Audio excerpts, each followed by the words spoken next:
Hello student, तो यह प्रश्नावली 9.2 का 5वां प्रश्न है। इसमें बोला है रिक्त स्थानों की पूर्ति कीजिए। तो चलिए इसको भरते हैं। जो खाली स्थान दिया है तो इसमें जो पहला वाला दिया है यह x का वर्ग है, ऋण यहाँ पर 25 है, -25 y का वर्ग है। ठीक है, y स्क्वायर इक्वल टू दिया है पहला कोष्टक में x प्लस ये जो है 5y दिया है, दूसरे कोष्टक में खाली है। ठीक है, तो इसको भरना है। तो पहले वाले को हल करते हैं। चलिए, वैसे तो भरना होता है, बस इसमें हल नहीं करना है, लेकिन आपको सिखाने के लिए मैं इसको हल करके दिखा देता हूँ। तो ये x का वर्ग है, फिर यहाँ पर 25 है, फिर y का वर्ग है। तो ये एक तरफ दिया है x धन 5y, दूसरे कोष्टक में क्या आएगा उसको भरना है।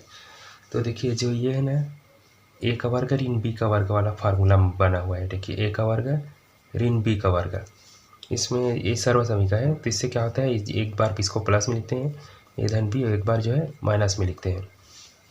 तो देखिए x धन 5y लिखा हुआ है, एक बार धन में लिखा है तो सिंपल सी बात है, एक बार इसी को जो है माइनस में लिख देना, इसे ऋण में। ठीक है, ऐसा है। ठीक है, तो यहाँ पर लिख सकते हैं x का वर्ग है, यहाँ जो है 25y का वर्ग है, तो इसको आप ऐसे लिख सकते हैं 5y का वर्ग, ऐसे करके। तो एक बार देखिए a का वर्ग और 5y का वर्ग, तो एक बार इसी को धन में लिखेंगे, a धन 5y, सॉरी a नहीं है, ये x है। ठीक है, ये तो फार्मूला है, यहाँ x है। तो x का वर्ग ऋण 5y का वर्ग, तो x को एक बार इसी को धन में लिखेंगे तो धन में लिखा, एक बार इसको ऋण में लिख सकते हैं। तो समझ में आया। इस तरह के जो सवाल इसको बना चुके हैं प्रश्नावली 2 में। ठीक है, 9.2 में। तो ये जो है यहाँ पर समझ में आया कि यहाँ पर जो है माइनस आएगा एक बार, यही को।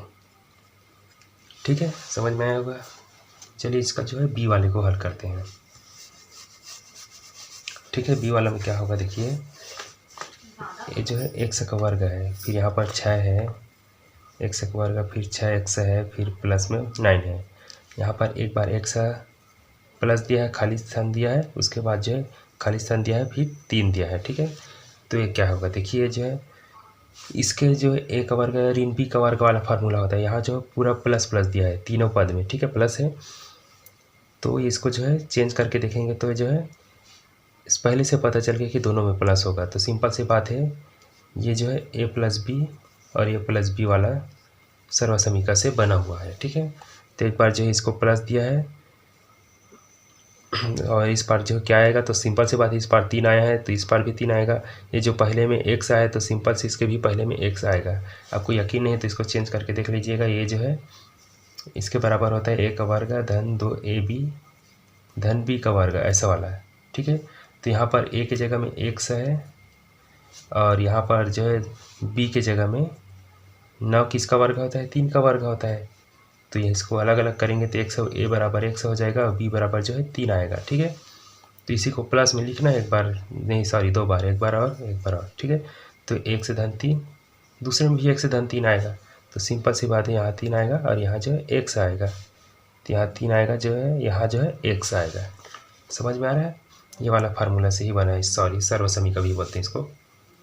ठीक है, तो इसी यहाँ तो देख के ही पता चल गया था, यहाँ पहले में x है, दूसरा में जगह खाली स्थान दे दिया है।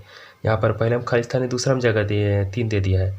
तो इसी से पता चलता है, पहला में x है तो इसमें भी पहले में x डाल दो, यहाँ दूसरा में 3 है तो यहाँ भी दूसरे पद में 3 रहेगा, ऐसा करके है। ठीक है, अब देखते हैं इसका जो है सी वाला को। सी में क्या दिया है, देखिए ये जो है 4x का वर्ग है, ऋण 28 है, फिर x है धन 49 है। इसमें क्या दिया है, देखिए यहाँ 2x दिया है, उसके बाद ऋण दिया है खाली स्थान, फिर 2x फिर ऋण खाली स्थान। ठीक है, तो देखिए क्या होगा, इसको हल करने के लिए ये जो है दोनों में माइनस माइनस दिया है, जैसे इसमें दोनों में प्लस प्लस दिया था तो दोनों में माइनस माइनस दिया है। तो सिंपल सी बात है, ये वाला फार्मूला से बना है a ऋण b, इसका मतलब होता है a ऋण b का वर्ग को ही 2 बार तो लिखा जाता है। ठीक है, क्योंकि इसका घात तो है, इसके लिए 2 बार लिखते हैं। ठीक है, तो पहला पद दिया, हमें दूसरा पद पता करना पड़ेगा। तो पहला पद जो है 4x का वर्ग है, 4x का वर्ग को हम लिख सकते हैं 2x पूरे का वर्ग है, तो यही तो पहला पद मिल गया 2x है।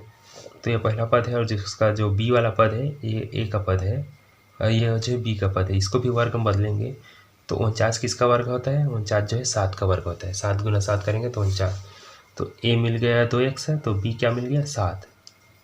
ठीक है, b 7, तो ए की जगह में आप 2x रखेंगे, इसके अनुसार 2x ऋण 7 हो जाएगा। तो यहाँ क्या आ जाएगा, 7 आ जाएगा, यहाँ भी 7 आएगा। ठीक है, तो यहाँ लिख सकते हैं सी वाला में 7 7। ठीक है, समझ में आ रहा होगा, क्योंकि आपने अब तक के बहुत सारे इस प्रकार के वीडियो देख चुके होंगे। अगर लगातार देख रहे हैं तो आपको बहुत ही सरल लग रहेगा। ठीक है, आज अगर कोई पहली बार आया होगा, अचानक से देख रहा है, तो उसको थोड़ा से अजीब लगेगा अगर उसने इस तरह के सवाल अगर हल नहीं किए हैं या बनाए नहीं है तो। ठीक है, अब आते हैं डी वाला में। डी में देखिए a + b पूरे का वर्ग ऋण 4 है।